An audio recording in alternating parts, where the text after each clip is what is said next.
Olá, sejam bem-vindos. Meu nome é Marlon, sou professor de Biologia e hoje nós chegamos ao terceiro vídeo da série sobre História e Filosofia da Ciência. No vídeo anterior nós discutimos sobre a importância das teorias científicas para dois dos grandes objetivos da ciência, sendo eles a predição e a explicação dos fenômenos. Hoje eu gostaria de avançar um pouco mais nessa discussão. Hoje a gente vai conversar sobre como avaliar uma teoria científica, ou seja, quais os critérios uma teoria científica deve seguir para que ela seja cientificamente aceita ou não. Se você ainda não é inscrito nesse canal, por favor se inscreva, que assim que surgirem novos vídeos você será avisado. Compartilhe, deixe seu like, que isso vai me motivar a produzir mais esse tipo de conteúdo. Sem mais delongas, vamos começar.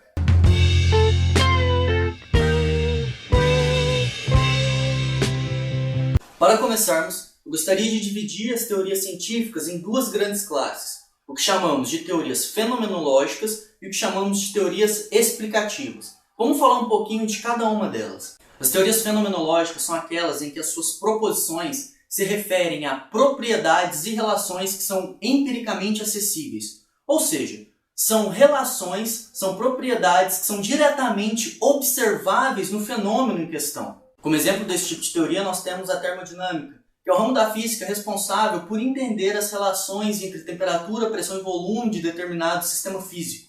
Nós vimos no vídeo passado que esse tipo de teoria é excepcional no que tange ao primeiro objetivo da ciência, que é a predição de fenômenos. No entanto, falha miseravelmente na explicação desses fenômenos. Nós vimos no vídeo anterior que esse tipo de teoria contribui muito bem para o objetivo de predição dos fenômenos. No entanto, elas falham miseravelmente no que tange à explicação dos fenômenos em si, uma vez que essa explicação é a identificação de mecanismos causais aos fenômenos, ou seja, quais são os mecanismos e processos que explicam as causas desse fenômeno que a gente está analisando. A segunda classe é a das teorias explicativas. Diferentemente de uma teoria fenomenológica, uma teoria explicativa é capaz de introduzir hipóteses sobre a existência de processos que não são observáveis diretamente nos fenômenos. Então, elas têm o objetivo de explicar por que um fenômeno ocorre da maneira que ele ocorre.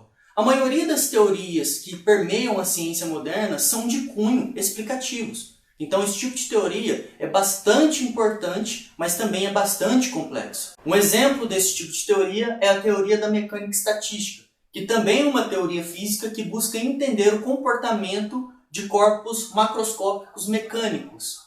Então elas querem explicar por que esses corpos se comportam da maneira que eles comportam. Vale destacar aqui que essas duas classes de teorias elas não são opostas e nem excludentes, uma vez que o mesmo grupo de fenômenos podem ser tratados por ambos os grupos de teorias. Um exemplo são essas duas teorias que eu usei anteriormente, a termodinâmica e a mecânica estatística. A teoria explicativa ela avança no sentido de explicar as causas daqueles fenômenos. A mecânica estatística ela busca responder a alguns porquês da termodinâmica, como calor, energia livre, entropia e por aí vai. Entendendo essas duas classes de teorias, nós podemos, enfim, avaliá-las. No caso das teorias fenomenológicas, nós conseguimos julgá-las, avaliá-las de forma mais ou menos direta.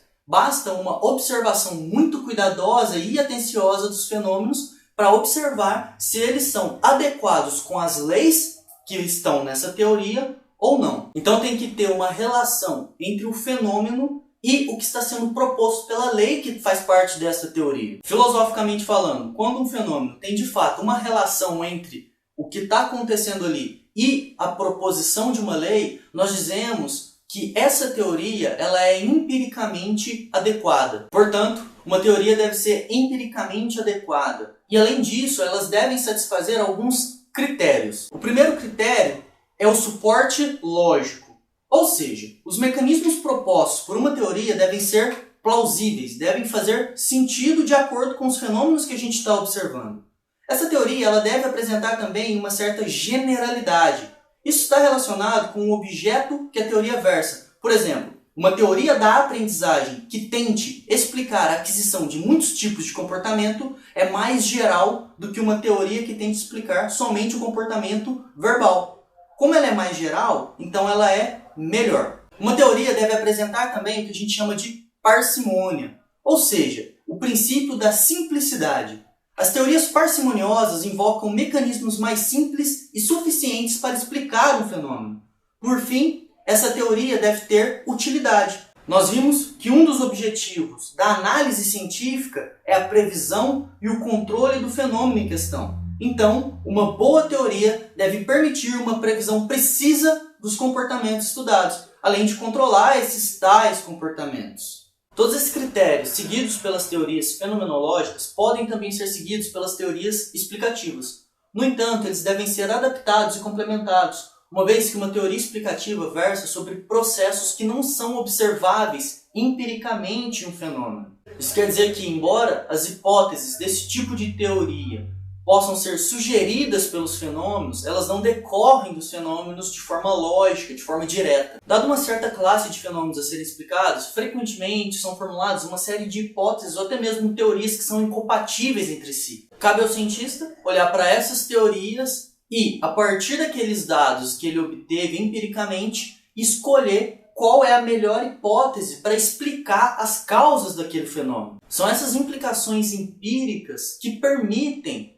de forma mais complexa do que nas teorias fenomenológicas, buscar a explicação mais adequada para uma teoria explicativa. Portanto, o critério básico da avaliação de uma teoria científica explicativa consiste no fato de que as implicações daquela explicação sejam encontradas de forma plausível na realidade. O arcabouço teórico de uma teoria explicativa é bastante complexo. Portanto, você retirar implicações empíricas daquela teoria é um processo gradual e um processo extremamente difícil. E isso torna as teorias explicativas muito mais vulneráveis à refutação do que as teorias fenomenológicas. Ou seja, as teorias explicativas elas são muito mais vulneráveis do que as fenomenológicas quando alguém tenta provar que ela está errada, por exemplo.